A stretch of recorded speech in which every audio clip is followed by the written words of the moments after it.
What is the difference between Gram Sabha and Gram Panchayati? Sir, Gram Sabha is one of the meeting in the Gram Panchayat. Voice raise చేయండి. Sir, Gram Sabha అనేది sir, can I communicate in Telugu, sir? చెప్పండి, తెలుగులో చెప్పండి. Sir, గ్రామ పంచాయతీలో గ్రామ సభ అనేది ఒక భాగం సార్. గ్రామ సభలో minimum 50 members adult persons who has the voting rights ఎవరికైతే ఉన్నాయో మోర్ దెన్ 18 వాళ్ళు ఉన్నారు, వాళ్ళు గ్రామ సభకు అటెండ్ అవ్వచ్చు సార్. ఏదైనా పబ్లిక్ కన్సెస్ కావాల్సిన అవసరం ఉన్నప్పుడు మనం గ్రామ సభ మీటింగ్ కండక్ట్ చేసుకొని పీపుల్ కన్సెస్ అనేది తీసుకుంటాం సార్. ఇది గ్రామ పంచాయతీలో one of the part sir. Gram panchayat meetings వచ్చేసరికి పూర్తిగా ఎవరైతే గవర్నింగ్ బాడీ ఉందో సర్పంచ్ అండ్ వార్డ్ మెంబర్స్ మాత్రమే అటెండ్ అవుతారు sir. No other members are permitted sir. అంటే నేను అడిగేది ఏంటంటే what is the core component that distinguishes gram sabha from gram panchayat? What is the nature of organs, these two organs? Sir, గ్రామ సభ మీటింగ్కి village people అంతా కూడా అటెండ్ అవ్వచ్చు సార్. సో గ్రామ పంచాయతీ మీటింగ్కి ఓన్లీ గవర్నింగ్ బాడీ మాత్రమే. నేను అనేది ఏంటంటే నేచర్ ఆఫ్ ది ఆర్గన్స్ అంటే లెజిస్లేచర్, ఎగ్జిక్యూటివ్, జ్యుడిషియరీ ఇట్లా ఉంటాయి కదా, ఈ పర్స్పెక్టివ్లో డిస్టింగ్విష్ చేయండి. Okay sir. Gram panchayat meeting అనేది రూల్స్ బైలాస్ ఏదైనా ఫామ్ చేయడానికి కానీ, ఏదైనా పాలసీ డిసిషన్ అంటే డెవలప్మెంటల్ యాక్టివిటీస్ ఏమైనా తీసుకోవడానికి కానీ గ్రామ పంచాయతీ మీటింగ్స్లో మనం తీర్మానం చేసుకోవాలి. స్పష్టంగా చెప్పాను యాక్చువల్లీ, ఎగ్జిక్యూటివ్, లెజిస్లేచర్, జ్యుడిషియరీ ఈ పర్స్పెక్టివ్లో సార్ ఈ రెండింటికి మధ్య డిఫరెన్స్ చెప్పండి. ఎగ్జిక్యూటివ్, లెజిస్లేచర్, జ్యుడిషియరీ, గ్రామ సభ గ్రామ పంచాయతీ నేచర్ ఏంటి, గ్రామ సభ నేచర్ ఏంటి? గ్రామ పంచాయతీ నేచర్ ఇంప్లిమెంటింగ్ ద గ్రామ పంచాయతీ యాక్ట్ సార్. 1994 యాక్ట్ ప్రకారం గ్రామ పంచాయతీకి దానికి ఇచ్చిన విధుల్ని ఎగ్జిక్యూట్ చేస్తుంది సార్. గ్రామ సభ అనేది ఈ ఎగ్జిక్యూట్ చేసే భాగంలో ఏదైనా పీపుల్ యొక్క కన్సెస్ కావాల్సినప్పుడు గ్రామ సభ యొక్క ఆమోదం పొంది వాటి యొక్క నేను సింపుల్గా ఇప్పుడు మనకి కేంద్రంలో పార్లమెంట్ ఉంది, మంత్రిమండలి ఉంది, స్టేట్లో అసెంబ్లీ ఉంది, మంత్రిమండలి, ముఖ్యమంత్రి ఉన్నారు. ఆ ఓరియంటేషన్లో లెజిస్లేటివ్ బాడీ ఏది, ఎగ్జిక్యూటివ్ బాడీ ఏది, అంతే సార్. అట్లా లెజిస్లేటివ్ బాడీ, ఎగ్జిక్యూటివ్ బాడీ అనేది సెపరేట్ ఏమి ఉండదు సార్. దీంట్లో ఎగ్జిక్యూటివ్ బాడీ అనేది త్రూ పంచాయత్ సెక్రటరీ ద్వారా, పంచాయత్ అడ్మినిస్ట్రేషన్ ద్వారా జరుగుతుంది సార్. గవర్నింగ్ బాడీ ఏదైతే తీర్మానాలు చేశారో ఎగ్జిక్యూటివ్ బాడీ 73rd అమెండ్మెంట్ చదివారా సార్? 73. అందులో స్పష్టంగా ఉంటుంది గ్రామ సభ is a legislative body, gram panchayat is an executive body. తర్వాత coming to your social service activities, Bombay blood group గురించి తెలుసా? Because blood donation camps organise చేస్తారని చెప్పి ఒకటి పెట్టారు. బాంబే బ్లడ్ గ్రూప్ అంటే ఏంటి, దాని సిగ్నిఫికెన్స్ ఏంటి? విన్నాను సార్. అసలు ఉందా అటువంటిది? లేదు, జస్ట్ నేను మామూలుగా మాట్లాడు. ఉంది సార్, విన్నాను సార్. ఎగ్జాక్ట్గా రీకాల్ చేసుకోలేదు. ఐడియా లేదు. ఐడియా ఉంది sir. So you hold a position of leading in the college project. What is that project specific? Sir, project name వచ్చేసి indoor positioning system through the wifi sir. Computer science project sir. అది ఎక్కడైనా మాల్స్లో కానీ, ఏదైనా మన రెస్టారెంట్స్లో కానీ ఎక్కడైనా visit చేసినప్పుడు మనకి ఇప్పుడున్న జీపీఎస్ అంతా కూడా త్రూ అవుట్ బయట మాత్రమే మనకి వర్క్ చేస్తుంది సార్. ఇండోర్ పొజిషనింగ్ సిస్టమ్ అనేది ఎక్కడైతే స్టాల్స్ ఉన్నాయో, లేదంటే ఎక్కడైతే మనకు కావాల్సిన రిక్వైర్మెంట్ ఉందో, ఈవెన్ డోర్ నెంబర్తో స్పెసిఫిక్గా మనము లొకేట్ చేయడానికి ఇది వాడతాం sir. And finally, playing badminton is one of your extracurricular activities. Yes, sir. ఈ సింగిల్స్ బ్యాడ్మింటన్ ఆడేటప్పుడు సార్ షటిల్ కాక్ కదా వాడేది. సార్, ఆ షటిల్ కాక్ ఓవరాల్గా మొత్తం 3 మ్యాచెస్ ఆడితే ఎంతసేపు గాల్లో ఉంటుంది? Sir no idea sir. Exact గాల్లో ఉండదా? ఉంటుంది సార్. సుమారు based on the exact average period of flight తెలియదు సార్. ఎంతసేపు ఫ్లై చేస్తుంది shuttle? No idea sir. Okay. Madhu, sir మీరు సిఆర్ రెడ్డి కాలేజీలో చదువుకున్నారు. ఎవరు ఈ CR Reddy? Sir, CR Reddy అంటే కట్టమంచి రామలింగారెడ్డి గారు సార్. ఏ ఊరు వాడు ఆయన? ఆయన native to the Kurnool sir, Kurnool area. Kattamanchi Ramalinga. Chittoor, Kurnool కాదు. ఏం చేసేవాడు ఆయన? Educationist sir. ఆయన విద్యావేత్త సార్, ఎడ్యుకేషనిస్ట్ ఆయన. తర్వాత one of the leading member in the Justice Party sir. Non Brahmin మూవ్మెంట్లో కూడా కీలక పాత్ర ప్లే చేశారు సార్. తర్వాత ఆయన వచ్చేసరికి ఆంధ్ర యూనివర్సిటీ ఎస్టాబ్లిష్మెంట్లో అది చెప్పాలి ముందు ఫస్ట్ పాయింట్ అది చెప్పాలి. కీ రోల్ ఇవన్నీ first vice chancellor of Andhra University. Sir. Yes sir. ఆయన ఏమైనా పోయిటరీ ఏమైనా రాశాడా? రాశారు సార్. ఏం రాశాడు? ముసలమ్మ మరణం అనేది రాశారు సార్. బిల్హనీయము అనేది ఒకటి రాశారు సార్. సరే, మీరు పంచాయతీలో పనిచేస్తున్నారు కదా, సరే నార్మల్గా మీరు ఎదుర్కొనే సమస్యలు ఏమిటి సార్? ఆ విలేజ్కి వచ్చేసరికి పర్టికులర్గా జనరల్?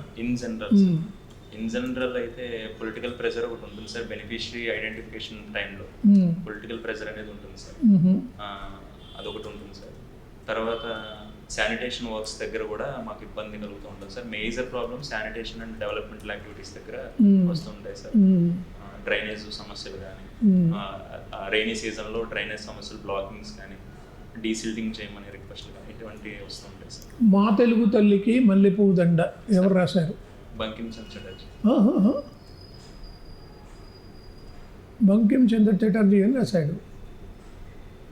వందే మాతరం రాశాడు. ఇది ఎవరు రాశారు? మా తెలుగు తల్లికి మల్లెపువ్వు దండ. శంకరంబాడి సుందరాచార్య ఆయన రాశారు. విశాలాంధ్ర ఏర్పడ్డ తర్వాత సార్ ఎవరు ఫస్ట్ సీఎం? విశాలాంధ్ర ఏర్పడిన తర్వాత టంగుటూరి ప్రకాశం. ఆంధ్రాకు టంగుటూరి ప్రకాశం. విశాలాంధ్రకి ఎవరు?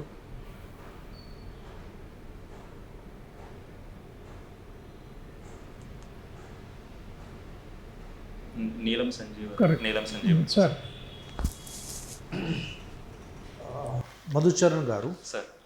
మీరు కంప్యూటర్ సైన్స్ అండ్ ఇంజనీరింగ్ చదివారు. ఓకే, అవును సార్. ఈ computer science and engineering knowledge అనేది ఈ రూరల్ డెవలప్మెంట్ ప్రోగ్రామ్స్ని ఇంప్లిమెంట్ చేయడానికి ఏ విధంగా ఉపయోగపడుతుంది?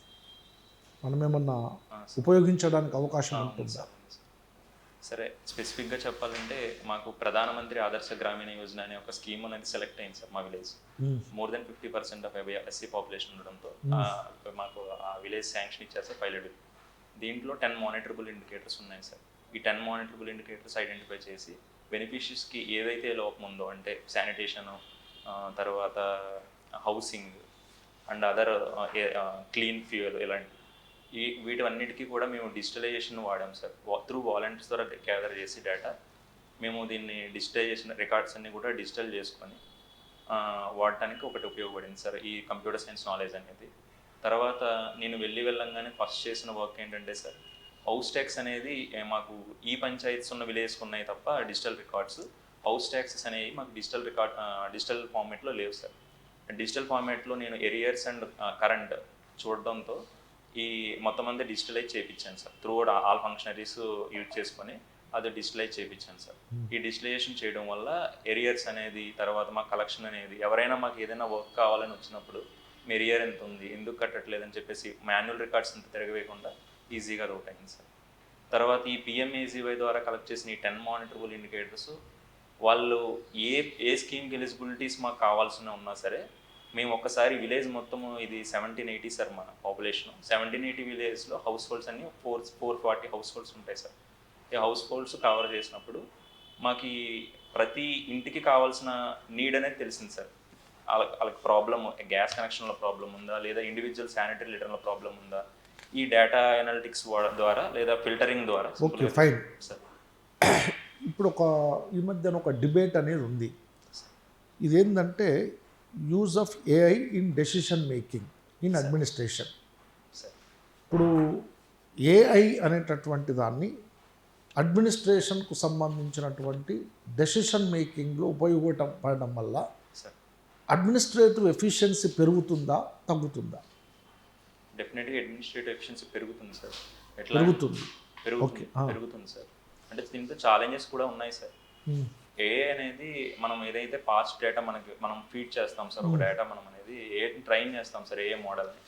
AI మోడల్ని ట్రైన్ చేసిన తర్వాత ఇప్పుడు వెదర్ రిపోర్ట్సే ఉంటే కనుక దానికి పాస్ట్ డేటా ఇస్తాం సార్. ఒక డికేడల్లో డేటా మనము దానికి AI ట్రైన్ చేస్తే it can figure out what is happening on the next few days అనే దానికి ఇవ్వడానికి అదే అవకాశం ఉంటుంది సార్. లేదా నెక్స్ట్ మంత్ ఎలా ఉంటుందనే అవకాశం ఉంది సార్. సో ఇలాంటి వాటిలో మనము డిజాస్టర్ మేనేజ్మెంట్లో కూడా ఈ డిసిషన్ మేకింగ్ త్వరగా తీసుకోవడానికి ఏదైనా సరే AI టూల్స్ ఉపయోగపడతాయి సార్. ఈ data analytics and AI both integrate చేయడం వల్ల ఎఫిషియన్సీ పెరుగుతుంది సార్. అయితే పూర్తిగా ఈ ఏఏ ద్వారా చేసిన డిసిషన్ మీద రిలై అవ్వడం అనేది కూడా పూర్తిగా కరెక్ట్ కాదు సార్. మనము ఆన్ గ్రౌండ్ రియాలిటీ కూడా చెక్ చేసుకోవాల్సి ఉంటుంది సార్. ఓకే, ఇప్పుడు మీరు పంచాయత్ సెక్రటరీగా చేస్తున్నారు కదా, సార్ మనకు ఈ గ్రామీణాభివృద్ధి కోసం సార్ ప్రధానంగా ఇంప్లిమెంట్ చేయబడుతున్నటువంటి స్కీమ్స్ ఏమున్నాయి? Sir Mahatma Gandhi national rural employment guarantee scheme అనేది అదొకటి, ఫైన్. సార్ ప్రధానం. ఆ తర్వాత జల్ జీవన్ మిషన్ అనేది ఒకటి ఉంది సార్, ఒకటి, హర్ ఘర్ జల్ ప్రోగ్రామ్ ద్వారా. తర్వాత ప్రధానమంత్రి పిఎం విశ్వకర్మ ఒకటి, స్కిల్ డెవలప్మెంట్ సంబంధించింది ఒకటి ఉంది సార్. ఓకే, ఎన్ఆర్ఎల్ఎం లేదా?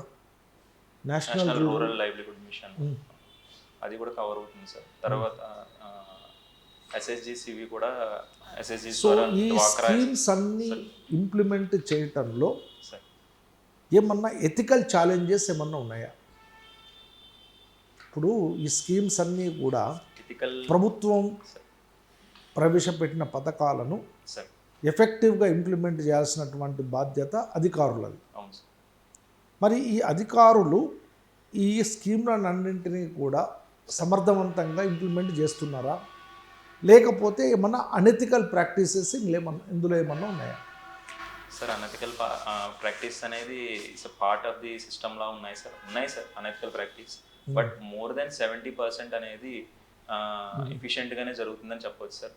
మరి ఈ అనెథికల్ ప్రాక్టీసెస్ అనేవి ఉండకుండా చెయ్యాలంటే సార్ రేపు మీరు గ్రూప్ 1 ఆఫీసర్ అయిన తర్వాత సార్ ఏం చర్యలు తీసుకుంటారు?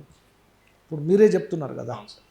మీరు కూడా ఒక ప్రభుత్వంలో భాగంగా ఉండి అవును సార్, అవును సార్. మరి ఏం చర్యలు తీసుకుంటారు ఇలాంటి అనెథికల్ ప్రాక్టీసెస్ జరగకుండా ఉండడానికి?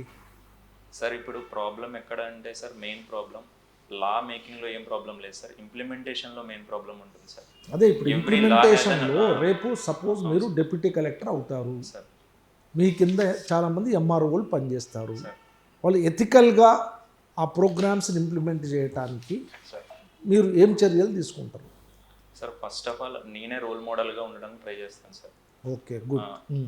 ఇప్పుడు ఒక ఆర్డీఓగా నేను ఏ విధంగా ఒక సర్వీసెస్ ఇస్తున్నానని చెప్పి, కరప్షన్ లేకుండా ఆర్డీఓ ఎలా అయితే చేస్తారో ఎంఆర్ఓస్ కూడా సేమ్ అంటే గైడ్ లైన్స్ ఇచ్చే అవకాశం ఉంటుంది సార్. మనము ఎథికల్గా ప్రాక్టీస్ చేయడం వల్ల మనం ఒక వాళ్ళకి రిఫరెన్స్ లాగా, మోడల్ లాగా కనబడుతుంటుంటే అది చేయడం ఉంటుంది సార్. ఇంకొకటి ఏంటంటే sir, main causes of the corruption ఎక్కడ ఉందో కనుక్కుంటాను సార్. ఫస్ట్ విషయం, ఏ లూప్ హోల్ వాడుకొని వీళ్ళు కరప్షన్ చేసేదానికి అవకాశం ఉంటుంది సార్. వాటిని ఎయిదర్ పైకి రిపోర్ట్ చేయడం కానీ, లేదంటే నా పరిధిలో ఉంటే కనుక వాటి మీటింగ్ కండక్ట్ చేసి ఎంఆర్ఓస్తో అయితే, లేకపోతే ఎవరితోనైనా మీటింగ్స్ కండక్ట్ చేసి ఈ విధంగా జరుగుతుంది కాబట్టి ఈ యాక్షన్ తీసుకుంటున్నాం అని చెప్పేసి వాళ్ళకి ముందుగా ఒక వార్నింగ్ అయితే ఇచ్చి, తర్వాత వాళ్ళు ఎఫిషియెంట్గా వర్క్ చేయడానికి గైడ్ లైన్ ఇన్స్ట్రక్షన్స్ అనేది ఇస్తాం సార్. ఓకే, మధుచరణ్ గారు, సార్ ఇది కాకినాడ నుంచి వస్తున్నారు. కాకినాడ. కాకినాడ అనగానే మాకు స్ఫురించేది ఏంటంటే చాగంటి కోటేశ్వరరావు గారు, గరికపాటి నరసింహారావు గారు, సుబ్బయ్య హోటలు, కాకినాడ కాజా. అవును సార్. ఈ నాలుగింట్లో మీకు నచ్చిన అంశం మీద ఒక 2 నిమిషం సేపు మాట్లాడండి సార్. కాకినాడ కాజా గురించి చెప్తాను సార్. కాకినాడ కాజా అయితే 1890s నుంచి ఉంది సార్. చిట్టిపాడి కోటయ్య గారి ఫ్యామిలీ 1890s నుంచి ఉంది సార్. చిట్టిపాడి కోటయ్య గారి ఫ్యామిలీ అనేది దీనికి మెయిన్, వాళ్ళే దీని యొక్క రైట్స్ తీసుకున్నారు సార్. ఈవెన్ వాళ్ళు 2022లో జిఐ ట్యాగ్ కూడా అప్లై చేశారు సార్. ఇంకా జిఐ ట్యాగ్ అయితే ప్రాసెస్లోనే ఉంది sir. As per now GI tag అయితే ఇంకా ఇవ్వలేదు సార్. జాగ్రఫికల్ ఇండికేషన్ ట్యాగ్ ఇవ్వలేదు సార్. కాకినాడ కాజా యొక్క మెయిన్ ఇంపార్టెన్స్ ఏంటంటే సార్, ఇది మిగతా మామూలు కాజా అంటే మడత కాజా ఉంటుంది సార్, ఫోల్డ్స్ ఉంటాయి సార్, ఫోల్డ్స్ ఆఫ్ మైదా ఉంటుంది సార్, తాపేశ్వరం ఉంటాయి. ఈ కాజా యొక్క స్పెషాలిటీ ఏంటంటే సార్, హాలో సిలిండ్రికల్గా ఉంటుంది సార్, అవుటర్ క్రిస్పీగా ఉంటుంది, లోపల జ్యూసీగా ఉంటుంది సార్. ఇది దీని యొక్క స్పెషాలిటీ సార్. దీనికి ఇంకొకటి, మీ టౌన్ అనగానే నాకు ఇంకోటి గుర్తొస్తూ ఉంటుంది సార్. ఏంటంటే పెన్షనర్స్ ప్యారడైజ్ అంటారు కాకినాడని సార్. గవర్నమెంట్ ఆంధ్రప్రదేశ్లో ఇంకా వేరే టౌన్కి ఆ నేమ్ లేదు, అవును సార్. ఒక కాకినాడకే ఉంది పెన్షనర్స్ ప్యారడైజ్. ఎందుకంటారు అలాగా?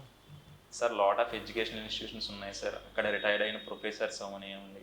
జేఎన్టీయూ అక్కడే ఉంది సార్, జేఎన్టీయూకే. అండ్ అలాగే రంగరాయ మెడికల్ కాలేజ్ ఉంది సార్, అక్కడ రిటైర్డ్ అయిన ప్రొఫెసర్స్ అండ్ ఎవ్రీథింగ్. తర్వాత కాకినాడలో ఎక్కడ చూసినా సరే గవర్నమెంట్ ఎంప్లాయీస్ ఎక్కువ ఉంటారు సార్. ఇప్పుడు 2004కు ముందు అందరూ కూడా ఇప్పుడు పెన్షన్స్ ప్యారడైజ్ ఇప్పుడు అవ్వకపోవచ్చు సార్ అది, ఎందుకంటే ఇప్పుడు సిపిఎస్ వస్తుంది కదా సార్, ఓల్డ్ పెన్షన్ స్కీమ్ ద్వారా. కాకినాడ కూడా చాలా clean city sir, one of the clean సిటీలో. మరి ఓకే, గుడ్, యూఆర్ గుడ్. ఇంకొక ఇది, ఇప్పుడు Kakinada one of the town in smart city mission sir. మరి మీరు అక్కడ పెరిగారు కాబట్టి ఏ టైప్ ఆఫ్ ట్రాన్స్ఫర్మేషన్ మీరు చూశారు బిఫోర్ అండ్ ఆఫ్టర్?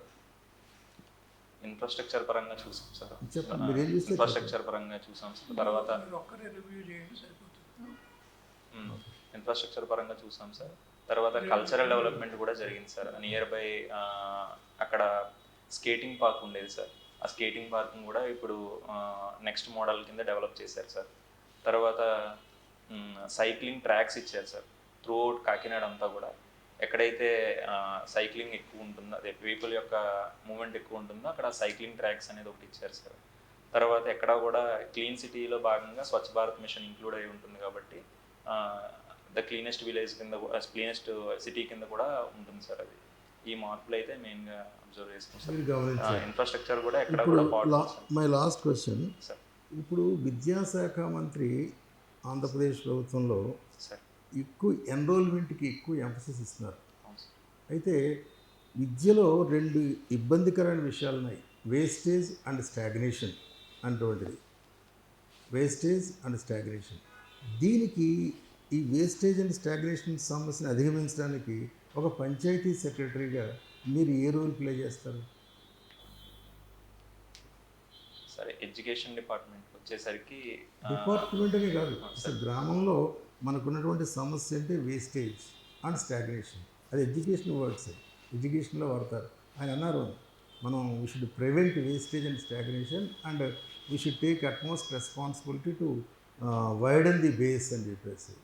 కాబట్టి ఎట్లా మనం panchayati secretary grass root level administrator. Wastage in the sense మనకి ఇది గార్బేజ్ గురించి అట్లా అంటున్నారు. గార్బేజ్ కాదు, వేస్టేజ్ స్టాగ్నేషన్ అంటే డ్రాప్ అవుట్స్, స్కూల్కి వెళ్తే ఎంతో ప్రిమిచ్యూర్గా మానేయడం ఏదో పని మీద, దాని తర్వాత ఇంకా వెళ్లకుండా ఉండడం, దాని తర్వాత స్టాగ్నేషన్ అంటే చదివిన క్లాసే మళ్ళీ చదువుతూ ఉండడం, ఇట్లాంటివన్నీ వేస్టేజ్ స్టాగ్నేషన్ అంటారు. Human resources premature closure. Sir, panchayat secretary రోల్లో భాగంగా మాకు వెల్ఫేర్ అండ్ ఎడ్యుకేషన్ అసిస్టెంట్ అనేది మాకు మేము కన్వీనర్ సార్. దానికి అంటే సచివాలయం కన్వీనర్గా మేము పంచాయత్ సెక్రటరీ వర్క్ చేస్తాం. మా కింద వెల్ఫేర్ అండ్ ఎడ్యుకేషన్ అసిస్టెంట్ అనేది ఒక జాబ్ ఉంది సార్. ఈ వెల్ఫేర్ అండ్ ఎడ్యుకేషన్ అసిస్టెంట్ యొక్క జాబ్ ఏంటంటే పీరియాడిక్ రివ్యూ చేయడం సార్. ఎక్కడైతే డ్రాప్ అవుట్స్ ఉన్నాయో ఆ డ్రాప్ అవుట్స్ని మోటివేట్ చేయడం, రిపోర్ట్ చేయడం, మండలానికి రిపోర్ట్ చేయడం ఉంటుంది సార్. మేము వీటిని పైనుంచి కన్వే చేస్తాం, కానీ ఆన్ గ్రౌండ్ ఎటువంటి యాక్షన్ తీసుకోలేదు సార్ దాని గురించి అయితే మాత్రం. కానీ ఏదైనా అవకాశం ఉంటే వీళ్ళకి మోటివేట్ చేసి పంపించడానికి మాత్రం ట్రై చేసే అవకాశం ఉంది సార్. డ్యూటీస్లో అది కూడా ఉంది సార్. పంచాయతీరాజ్ సెక్రటరీ యొక్క డ్యూటీలో సార్ గవర్నమెంట్ ఇష్యూ చేసిన సర్క్యులర్, అందులో అది duty, one of the duties, అందుకని అడిగా. Okay, thanks. జస్ట్ ఒక క్వశ్చన్, అంటే పాసిబిలిటీ ఉండే అవకాశం ఉంది ఇలాంటిది. సార్ మీరు ఆంధ్ర యూనివర్సిటీ కాలేజ్ నుండి, సార్ అందులో కూడా ఒక one of the best college sir CR Reddy College of Engineering అనేది one of the best college. అందులో నుంచి that computer science and engineering ఇవాళ హాట్ కేక్ వరల్డ్ వైడ్గా. మరి ఈ కంప్యూటర్ సైన్స్ ఇంజనీరింగ్ వాళ్ళు జనరల్గా మల్టీనేషనల్ కంపెనీస్లలో లక్షలు సంపాదించే ఉద్యోగాలు చేయాలనుకుంటారు. మరి మీరు పంచాయత్ సెక్రటరీ ఎందుకు చేయాలనుకున్నారు? సరే, బేసిక్గా ఇది నా నిర్ణయం అనేది బీటెక్లోనే తీసుకున్నాను సార్. కంప్యూటర్ సైన్స్ నుంచి సివిల్ సర్వీసెస్ వైపు వెళ్ళాలనే నిర్ణయం బీటెక్లోనే కంప్యూటర్ సైన్స్ చేసేటప్పుడే తీసుకున్నాను సార్. దీనికి మెయిన్గా నాకు ఒకటే ఫీల్ అవుతాను సార్. నేను ఎప్పుడు కూడా ఎడ్యుకేషన్ యొక్క అల్టిమేట్ గోల్ అనేది సొసైటీకి మీనింగ్ఫుల్గా ఏమన్నా ఇంపాక్ట్ఫుల్గా చేయగలిగితే ఆ ఎడ్యుకేషన్ యొక్క పర్పస్ ఏంటంటే సార్, నేను ఈవెన్ ఎంఎన్సీలో ప్లేస్ అయ్యాను సార్. ఎంఎన్సీ సింటెల్ కంపెనీలో ప్లేస్ అయ్యాను సార్. చెన్నైది రిజెక్ట్ చేశాను సార్. అది యూపీఎస్సీకి ప్రిపేర్ అవుదామని చెప్పేసి అది కూడా రిజెక్ట్ చేశాను సార్. డ్యూరింగ్ ద ప్రిపరేషన్ ఈ జాబ్ వస్తే ఈ జాబ్లో జాయిన్ అవ్వడం జరిగింది సార్. మెయిన్ కారణం ఏంటంటే సార్, ఈ సివిల్ సర్వీసెస్ అనేది ఒక పర్సన్ ఒక వైడ్ రేంజ్ ఆఫ్ సర్వీసెస్ అనేది ప్రజలకి ఇంపాక్ట్ఫుల్గా చేయాలంటే కనుక, టాంజిబుల్ ఇంపాక్ట్ ఇవ్వాలంటే కనుక ఇలాంటి సర్వీస్ అనేవి ఉపయోగపడతాయి సార్. అది మెయిన్ నా మోటివేషన్. అంటే ఈ క్వశ్చన్ మీకు వచ్చే అవకాశం ఉంది అక్కడ సార్. కాబట్టి కొంచెం బాగా ప్రిపేర్ కండి. ఇంకా ఇప్పుడు చెప్పిన దానికంటే కూడా ఇంకా కొంచెం ఎఫెక్టివ్ ఆన్సర్ ఇవ్వగలగాల.